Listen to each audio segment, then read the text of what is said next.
Hello everyone, this is Gilbert Gelada. I'm talking to you here from Private Corporate Counsel.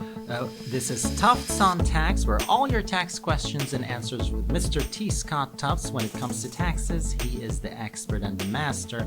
You can ask him the questions. Of course, this is not a legal advice. As we told you before, you can call him at 877-647-7887. Again, 877-647-7887, or you can email him at stufts@pcc.law. That's stufts@pcc.law. You can like the video, and if you see it on any of the social media, like and share so you can listen and receive more of these videos and episodes. Hello, Scott. How are you? Hey, good to be with you.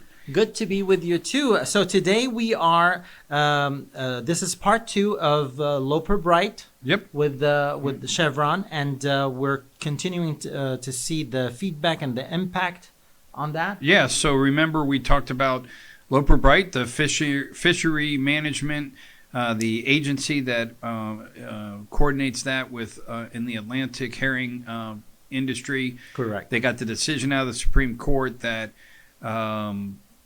remanded the case to the court to find that Chevron's overruled. Chevron, as our audience knows from 1984 decision, has been overruled.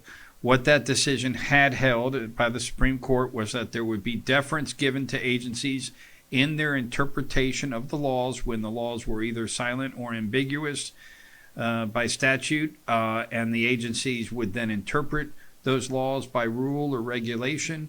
The courts would come along when reviewing the statutes and give deference to the interpretation of those statutes, again, if they were silent in a particular area or it was ambiguous, and therefore they would go through an analysis, a 2-step process of determining that the laws as interpreted by the agency would get deference.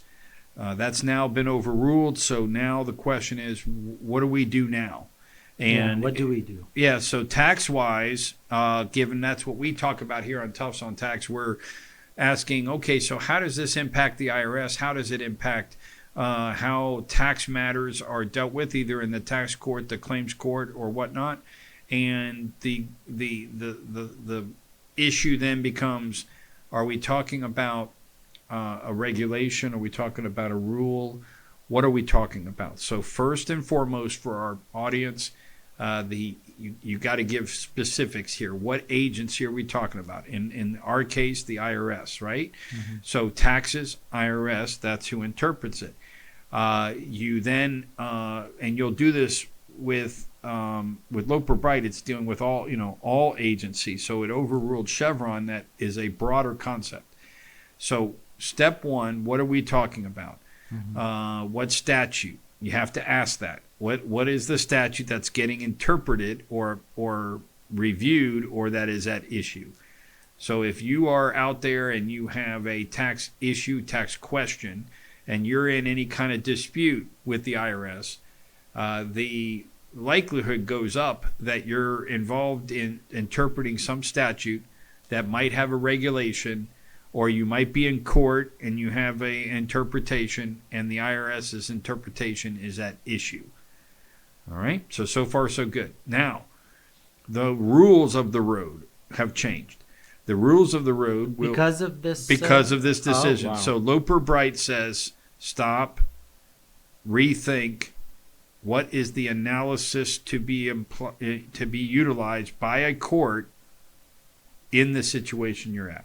Is that a good thing or a bad thing? Well, that's a great point, because the courts in the past have understood since I think 1940s mm-hmm. that there's an Administrative Procedures Act, and that was aimed at identifying rules of the road on judicial review of agency actions. Okay? So we have this APA, Administrative Procedures Act, that has in it a rules of the road for courts to review agency action. So it's not like we're starting from scratch. So, what our audience needs to know, that with the IRS, we are not starting over. We are just kind of revisiting the rules of the road. And the revisiting of the rules of the road mean things like what I'm about to say. It says we've got an APA, the Administrative Procedures Act, that will provide guidelines to courts and to people who are in disputes with the IRS on the rules to apply. Okay, that's number one. Number two, it does not mean that the fact that there's no deference given, that there isn't going to be an appreciation for the efforts made by an agency to provide guidance. Make sense?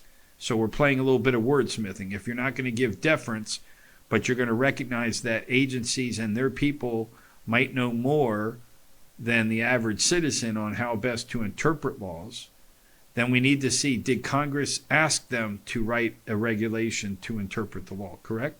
Does that make sense?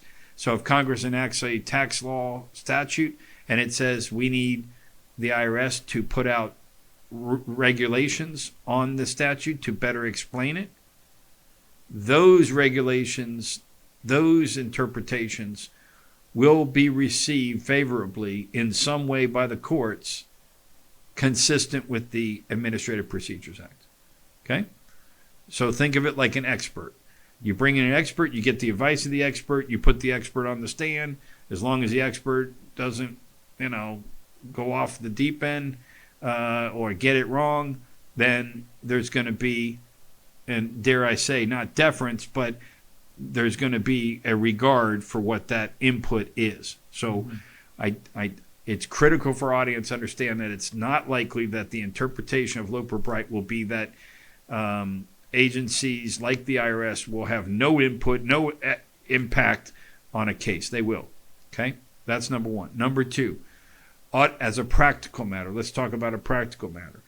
The practical thing that I want everyone to know is that you're going to look for presumptions. You're going to look for cases that you've relied on in the past, and you're going to ask yourself, is that still good after Loper Bright? In other words, is something we've done in the past still good law today? Right? That would make sense. So after Loper Bright, you ask, as a practical matter, revisit. Right. In other words, if there's some presumption that is applied in a situation and you catch yourself as a practitioner or someone in a dispute and you go, well, why do we think that they get a presumption? You want to revisit where did that originate from? Where does that come from? Why do you think you get a presumption? Is it still valid? Understood? A great example of that is the IRS issues you a notice of deficiency, assessing you what they propose to adjust your taxes, okay? And they call it a notice of deficiency. Well, in the disputes in the tax court, they have a thing called a presumption of correctness. What does that sound like to you? What does that mean? Means that the notice, so not only do they adjust your tax, or are they proposing to adjust your taxes and putting you on notice of that, but if you wish to contest it and you go into the tax court, the court in the past has started off with a presumption of correctness for the IRS. So think of it like they get the benefit of the doubt. Think of it like they're presumed to be correct. So you start off a little, it's not 50-50 or whatever the right analogy is, right? So that's a great example. So if you're litigating with the IRS and you say, what? They get a presumption of correctness? And you say, well, they used to. And you say, do they still? Right? And this can come up all kinds of things. So for the audience, as a practical matter, you hear that, and in the past there's a presumption, question whether or not that presumption is sourced in Chevron or something else to determine if it's still valid. So basically, audience, we have to ask questions. Is it still good? Is it still good law? So we've lost, with this decision, we've lost certainty, right, of the rules of the road. We now have to revisit everything and ask, is it impacted by the Loper Bright decision and the overruling of Chevron, or is it something that originated prior to Chevron and it's still good law, right? So you have to be open to that. The other thing I'll say is that statutes do different things for different reasons. So our Congress enacts a law, it's supposed to be, what's the purpose of the statute, right? What are they trying to achieve with the statute? So there might be situations where a law has a particular purpose or another purpose. Understood? Mm-hmm. All right. So a great example of that would be Section 530. We've talked about that on a program, but if we haven't in a while, let me remind you of that. But this is a great example. Please do. Yeah, so Section 530, independent contractor employee.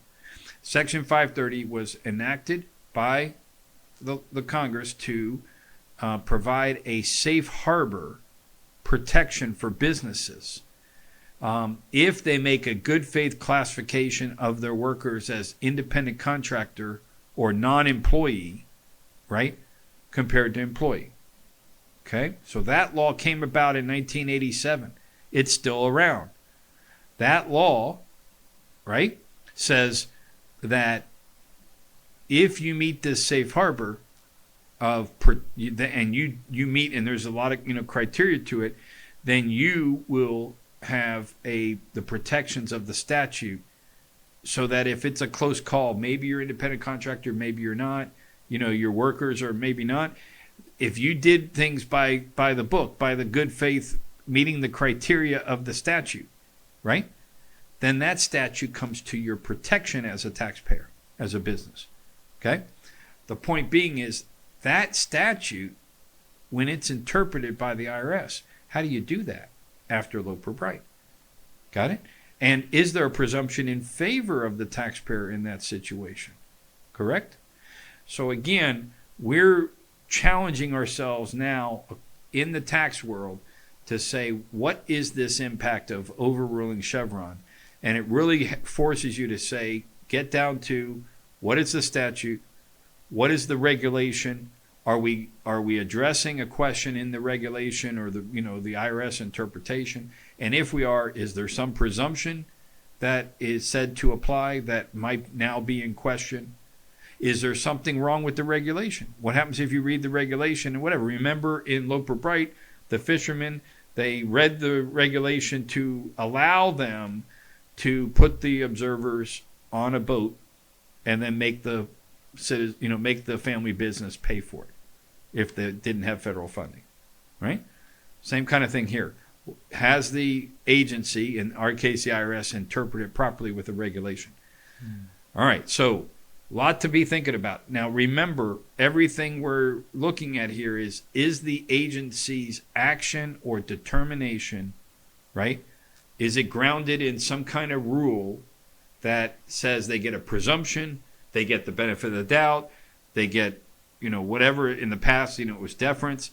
What is this now impact of Loper Bright? Because at the end of the day, what we know Loper Bright said was, we want the judges to make an independent determination, independent fact-finding, and apply the rules of the APA.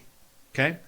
So if we know those rules are now reinforced by this decision, then it's going to force the courts to step up and establish the new rules of the road as to what do you do with the expert or the expertise of the agency. I don't think it's going away, but it's got to look different than Chevron. So because Chevron's been overruled.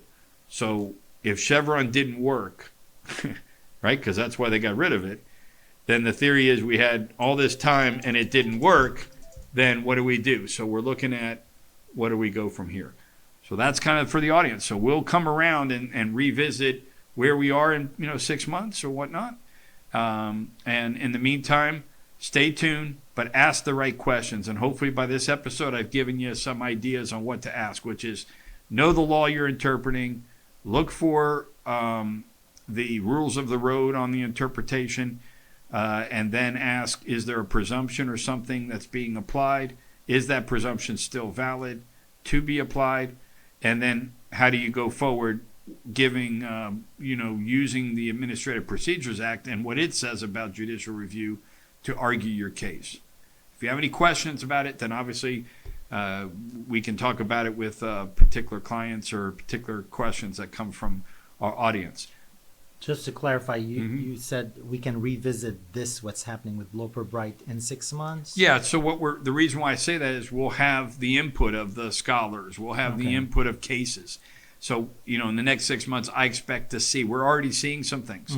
Because it's actively Oh yeah, happening. this has got everyone's attention. So this is a big thing in the tax world. This is, a lot like the Roe v. Wade kind of type of decision. This is like that in that it's perceived to be a game changer. It's perceived to be a big deal, and time will tell how big a deal it is, because now the courts have to now issue the decisions on what's going to be the new lay of the land.